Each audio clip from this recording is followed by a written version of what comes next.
Bonjour, c'est Martin Darondo Et Bertrand Huskla. et on vient vous présenter de la comédie française, notre premier film. Pardon. Salut Nina. Mais merde, hein. Ah ouais, c'est la merde, je suis en retard. Non, je veux dire pour ce soir, gros merde, ça va être super. J'ai pas mon badge. Aïe. Mais tu veux pas m'ouvrir? Ah ben non, pour rentrer, faut un badge. Tu l'as pas perdu au moins, hein? Si tu l'as perdu, faut faire une déclaration, t'imagines, quelqu'un le trouve et badge à ta place. À la base, ce film était un projet de série qui a été requalifié en film au dernier moment pour profiter d'une fenêtre de tournage à la Comédie Française en juin.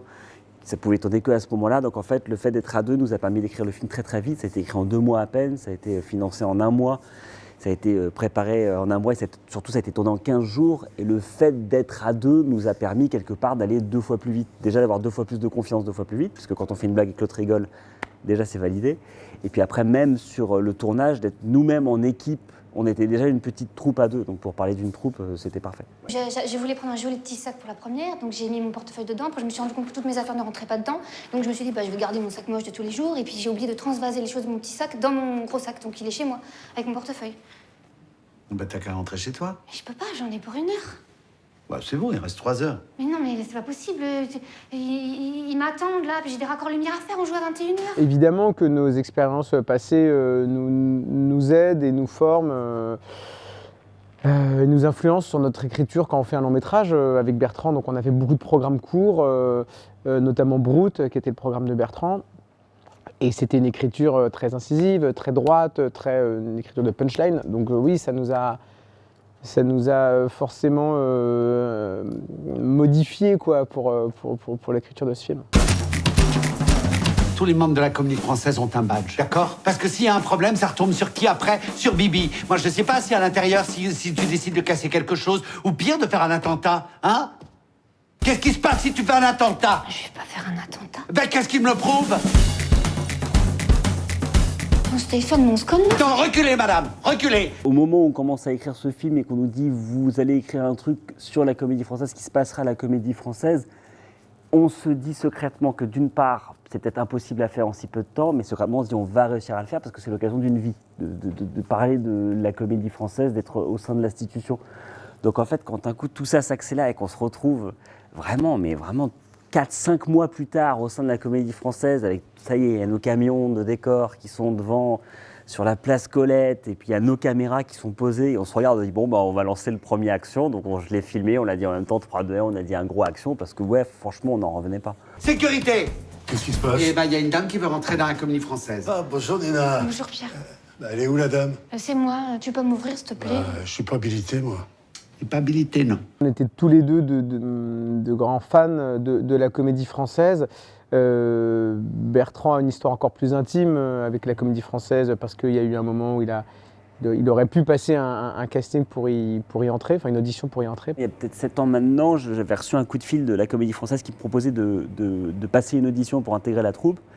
Et j'avais peut-être un peu bêtement refusé de passer cette audition, puisqu'à l'époque, je venais de me lancer sur YouTube, je venais d'ouvrir ma chaîne.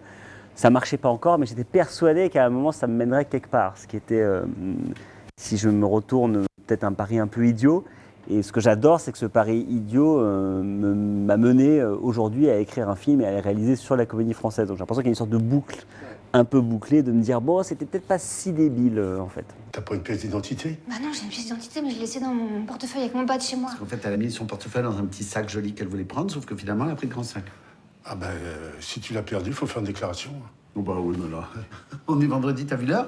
Ils sont tous en week-end. Hein. Donc, non, mais tu sais quoi? En plus, Myrtille, elle est en congé. Et moi, la Comédie Française, oui, c'était le théâtre, pour moi, c'était les meilleurs, c'était les Rolls du théâtre. Donc quand j'y allais plus jeune, c'était un rêve de découvrir cette troupe. Et de plus en plus, en grandissant et en vieillissant. Et aujourd'hui, il y a encore autre chose qui se crée, c'est qu'on a un peu l'impression d'avoir amené une mini pierre à cette grande institution et d'en faire un tout petit peu partie sur un pas un peu décalé, mais oui, ça fait plaisir et c'est assez dingue. Oh, je l'ai, elle était dans mon pantalon.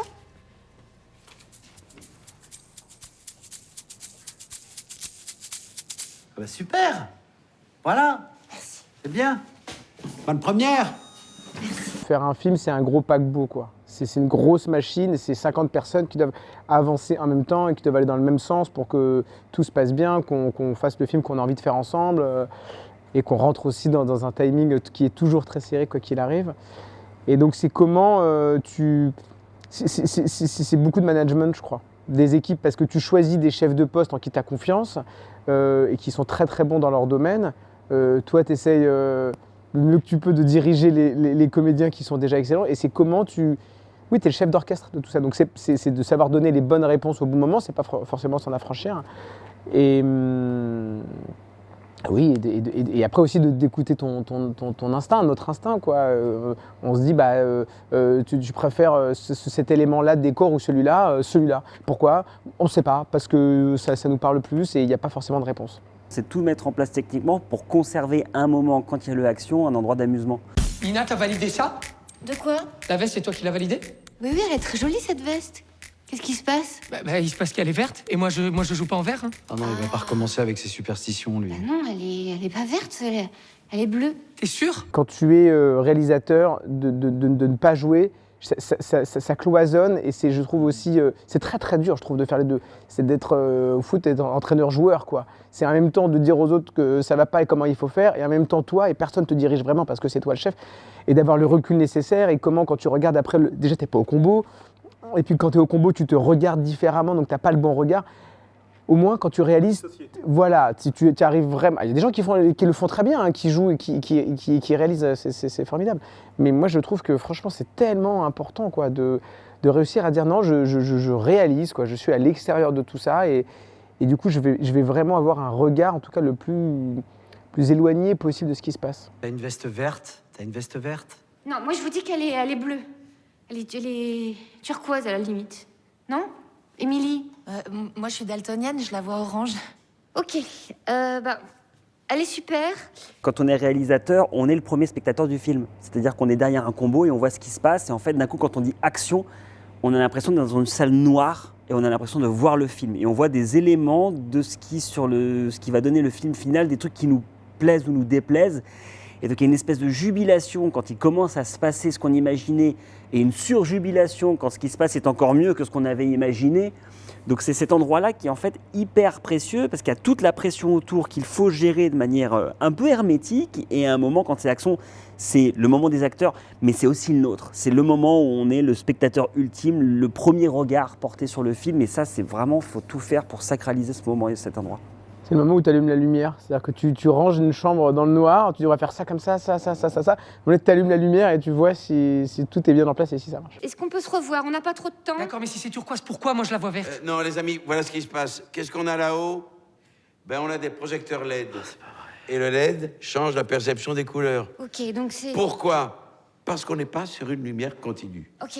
On est tellement cachés dans tous nos personnages qu'effectivement il y a un peu de nous à chaque endroit. Donc, mais après c'est vrai qu'il y en a un que je trouve qui me touche encore, mais qui nous touche aussi beaucoup, c'est le personnage de Issa, l'ouvreur. Ça raconte de la jeunesse, de se lancer dans un monde qui ne veut pas forcément de nous et de savoir est-ce qu'on va y réussir ou pas. Ça parle des espérances qui se fracassent un peu sur la réalité.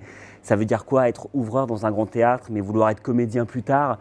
Et je trouve que cette période de jeunesse, je la trouve, quand on est jeune acteur, c'est quand même extrêmement violent. C'est un métier hyper violent, le métier d'acteur. On est confronté à constamment un regard sur nous, un jugement sur nous. Notre corps devient un objet de négociation pour savoir quel vêtement porter, comment se comporter, comment se passer la lumière, comment dire. Et trouver un peu son pouvoir là-dedans, je trouve ça hyper compliqué. Et quand on est jeune acteur et qu'on vient se fracasser à ce milieu-là, c'est terrible, hein, mais le milieu des acteurs, c'est une espèce de cimetière de rêves de gens qui ne font jamais ce métier. Il y a quelques survivants et je trouve ça tellement beau, moi, ces gens qui se lancent et qui disent on va tout y arriver et qui font le pari d'une vie pour juste aller sur scène et dire des répliques. Et c'est pour ça que ce personnage, je trouve particulièrement chouette. Ouais. Qu'est-ce que c'est compliqué à un moment de vivre si proche d'un métier qu'on voudrait faire et qu'on ne fait pas. Moi, ça a été ma volonté à un moment aussi d'être acteur à un moment, c'est que je me suis dit que je voulais travailler dans le milieu artistique très très fort. Le milieu de la culture, et en fait à un moment je me suis rendu compte que c'était juste un moyen d'être proche de la lumière et qu'à un moment en fait je voulais être dedans, donc c'est pour ça que j'ai sauté le pas, parce qu'en fait ça aurait été trop dur une vie sans ça. Sinon j'aurais fait totalement autre chose, fleuriste ou vendeur de jeux de société. Du coup, non mais attends, chaque personne a sa propre échelle spectrale. Chacun voit une couleur différente. Hein? Oui. Christian Eck, qui évidemment, on avait écrit ce rôle comme ça, de régisseur qui faisait de longues explications techniques, mais je trouve qu'il a amené quelque chose au rôle. Il a vraiment amené un truc qu'on n'avait même pas imaginé, qu'on pouvait aller jusque-là, et ouais, moi, ça m'a beaucoup touché. Pauline aussi, évidemment, quoi, qui a réussi à être. Parce que c'est difficile ce qu'elle a à faire, franchement, Pauline, dans le film, c'est que que des couillons autour d'elle et qui ont des grosses partitions de comédie. Et elle, c'est le leader rythmique du film. Donc c'est elle qui doit dire allez, on y va, on avance. Et c'est pas forcément la partition la plus rigolote, en tout cas sur le papier. Et malgré ça, elle arrive à rendre son personnage, je trouve, très très attachant, à être très drôle et touchante. Et franchement, c'est balèze. Mais moi, personnellement, je la vois verte. Hein, Ben voilà, et Jacques, il la voit verte aussi. Je joue en chemise, comme ça, on se pose pas la question, tu vois. Antoine, là, je sais que t'es stressé, c'est normal. Mais t'es super. Tout va bien se passer, ok? Ok. Ok. Ça va aller, ça va aller. Allez. On a toujours laissé de la place aux propositions de chacun, mais c'était quand même hyper écrit à la base. On a bien entendu fait des lectures en amont et quelques répétitions. Alors, dans leur planning chargé, quand ils arrivaient entre 2 répétitions et 2 représentations, ils arrivaient à nous caler 1 heure, 1 heure et demie, 2 heures dans des salles de répétition à la Comédie Française.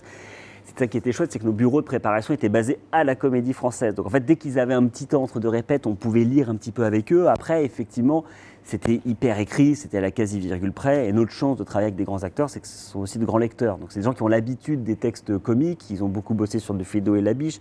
Je ne dis pas que nous, on est à la hauteur de ces grands auteurs, mais en tout cas, ils comprennent très bien ce que c'est qu'un texte comique.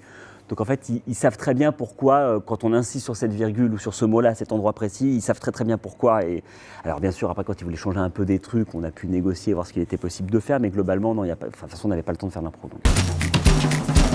On se revoit la découpe sur Macbeth. Ah non, par contre, s'il te plaît, on peut respecter les traditions et pas dire le nom de la pièce. De quoi?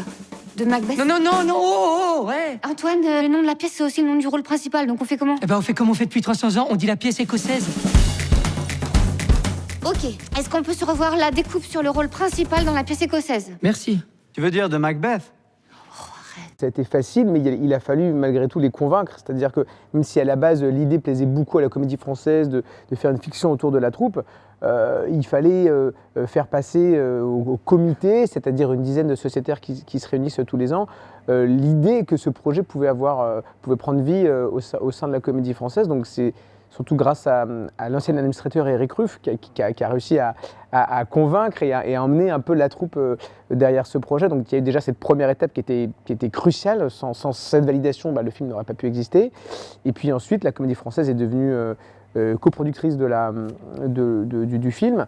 Et à partir de là, ils ont évidemment ensuite lu le scénario, mais en fait à partir de là ils nous ont fait confiance, c'est-à-dire qu'en lisant le scénario ils nous ont pas dit non vous dites pas ça, ils nous ont dit ok ça nous fait marrer, on y va, et la même chose sur le montage, on leur a montré le film en fin décembre, et au nouvel administrateur pour le coup, donc en plus il y avait un changement d'administrateur, donc ça a été en plus il fallait que la passation que tout se passe bien, et en fait la Comédie Française a dit oui pareil au montage, ils nous ont rien fait couper, ils ont pas du tout été embêtant sur quoi que ce soit. Donc 2h30, vous me levez ce rideau. Ça va être une cata. Ouvre-moi cette porte, putain! Pierre, intrusion! J'entends rien! Vous parlez tous en même temps! J'ai le sentiment qu'aujourd'hui, l'extrême espace de liberté, c'est la scène. Que ce soit au théâtre, mais que ce soit même dans le stand-up, que ce soit sur des endroits en fait qui paradoxalement ne sont pas forcément filmés. Quand on regarde les productions qui se font à la Comédie Française, mais même ailleurs de théâtre, quand on voit ce qu'ils font sur scène, c'est fou. On se dit ah ouais, ça pourrait pas se faire ailleurs que sur une scène. Et en fait, la confiance qu'ils nous ont accordée, ils nous ont accordé une confiance comme ils l'accordent à leur metteur en scène à eux, en disant ok, vous êtes une production Comédie Française, maintenant vous êtes libre. Et donc ça, c'est quand même une grande chance. Parce qu'on a été dans ce projet hybride cinéma-théâtre, ce qui fait qu'on avait un poinçon de liberté totale, ça nous a franchement aidé. Stop, on avait dit une brume. Ça va être génial.